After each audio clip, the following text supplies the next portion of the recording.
kita sudah melewati masa puncak kasus konfirmasi, kasus perawatan di rumah sakit dan kematian di rumah sakit untuk beberapa eskalasi beberapa waktu yang lalu.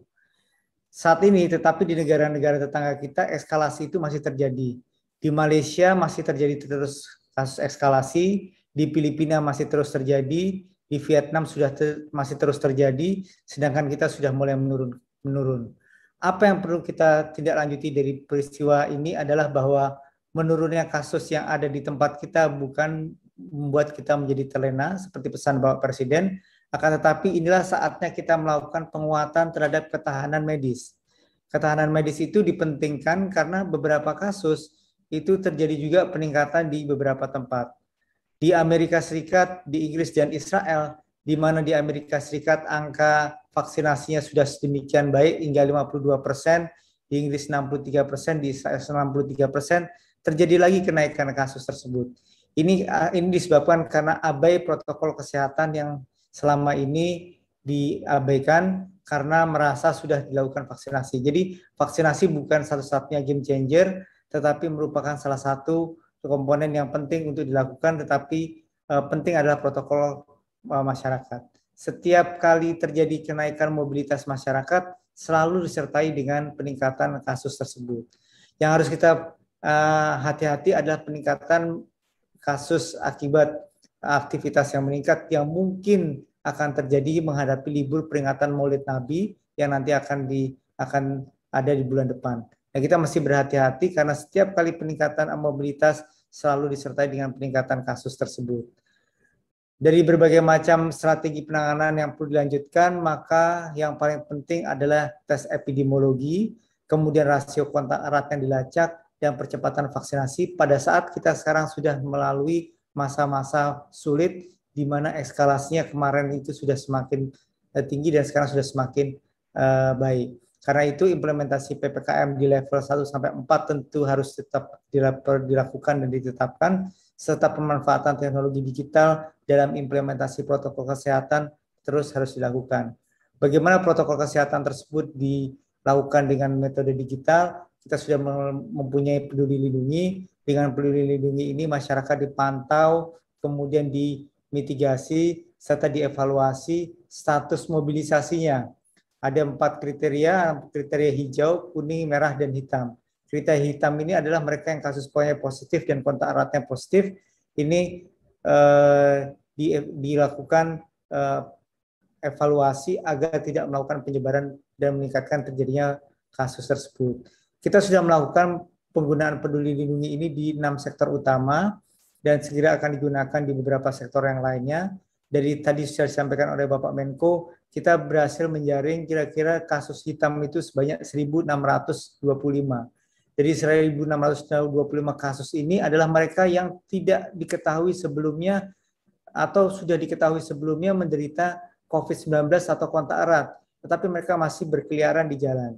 Itu terutama disebabkan karena mereka terdeteksi di sektor perdagangan, terutama ketika akan masuk mal.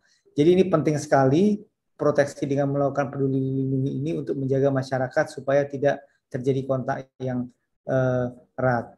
Strategi yang umum harus kita lakukan adalah secara nasional positivity rate kita semakin menurun, sekarang sudah mendekati 6,97% dari rekomendasi 5% dari WHO.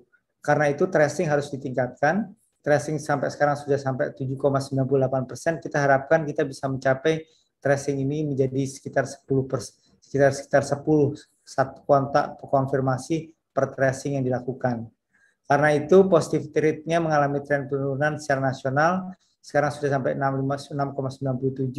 Di beberapa daerah sudah mengalami penurunan hingga baik sekali angkanya, tetapi di beberapa daerah masih tinggi. Untuk daerah-daerah yang tinggi ini diharapkan untuk melakukan kegiatan tracing yang lebih optimal ketika kasusnya sudah mulai ringan seperti sekarang ini, sehingga kita menghindari dari lonjakan kasus berikutnya mungkin kali lebih berat.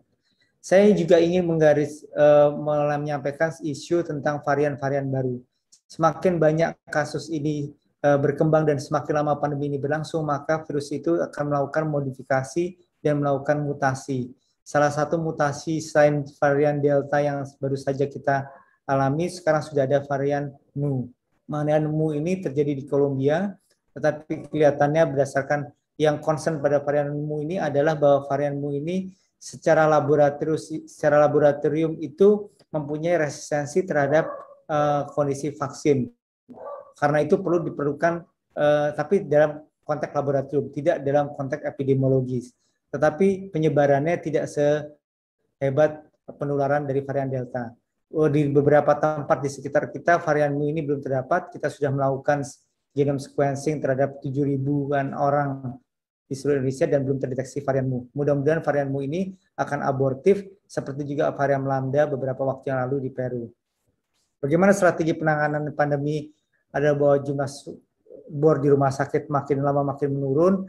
Pada saat menurun seperti ini, maka rumah sakit harus berbenah diri untuk memperbaiki kualitas rumah sakit, mengefisiensikan kembali protokol penanganan vaksin secara optimal, mengevaluasi lagi pengobatan COVID-19 ini secara baik, sehingga ke depannya kalau kita menangani kasus-kasus yang berat, kita akan mendapatkan protokol yang lebih baik.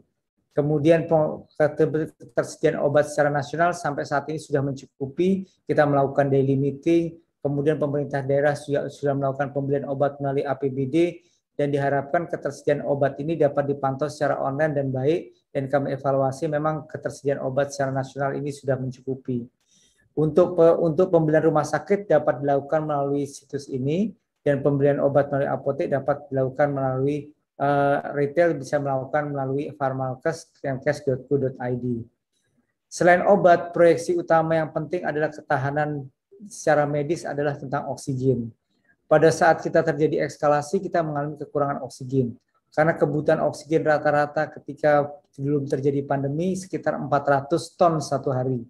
Ketika terjadi eskalasi di masa puncaknya hampir 2.725 ton sehari.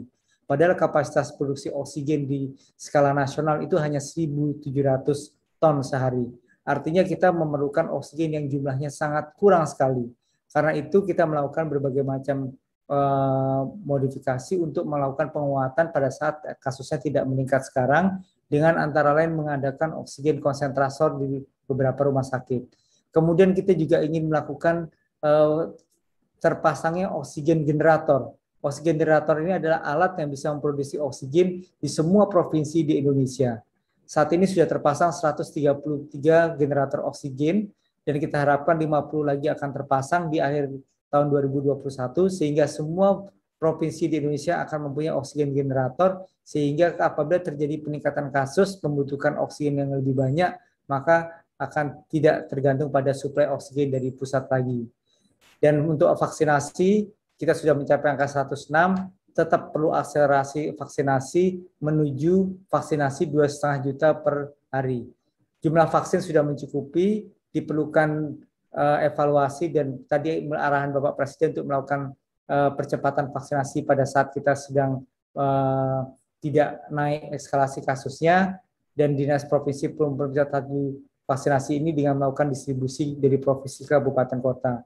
Tentu ini membutuhkan dukungan dari semua pihak. Kegiatannya bukan merupakan lagi kegiatan program vaksinasi dari pemerintah, tetapi gerakan vaksinasi secara nasional. Dengan membuat ini sebagai diksi gerakan, maka kegiatan vaksinasi ini akan menjadi tanggung jawab TNI Polri, kementerian, badan kelembagaan, swasta, dan seluruh masyarakat. Pemerintah sebaiknya di daerah dipimpin oleh Sekda untuk melakukan koordinasi lintas sektoral untuk melakukan kegiatan vaksinasi tersebut secara terintegrasi. Dalam menghadapi PON, kita sudah melakukan serangkaian kegiatan untuk membuat kegiatan PON tersebut bisa terlaksana dengan baik, dengan mempersiapkan 420 tenaga medis, sistem rujukan, dan ambulan, kemudian melakukan serangkaian kegiatan vaksinasi. Dari vaksinasi yang sudah diberikan, beberapa daerah memerlukan vaksinasi yang lebih optimal dan harus diakselerasi lebih cepat, terutama di Jayapura, di Kabupaten Merauke, Mimika, Kabupaten Jayapura, dan Kabupaten Kerom sebagai tempat dilakukan kegiatan vaksinasi. Jadi secara keseluruhan bahwa situasi pandemi ini belajar dari beberapa negara, kita tetap perlu secara waspada dan hati-hati, karena protokol kesehatan tetap tidak boleh abai. Protokol kesehatan merupakan salah satu faktor penentu yang menentukan apakah kasus ini akan meningkat atau tidak di masa yang akan datang. dan kita tetap akan berhadapan dalam situasi pandemi dan mungkin akan menjadi endemi apabila penurunan kasusnya sudah semakin baik. Deteksi yang belum dicapai dengan memperbaiki jumlah testing juga menjadi salah satu arahan Bapak Presiden yang harus kita kejar dalam target situasi yang tidak terlalu eskalasi seperti sekarang ini. Capaian kabupaten kota yang masih terbatas dengan 5 kontak erat kasus konfirmasi merupakan salah satu yang penting untuk dilakukan. Demikian yang bisa saya sampaikan, mudah-mudahan bisa bermanfaat bagi kita semua. Assalamualaikum warahmatullahi wabarakatuh.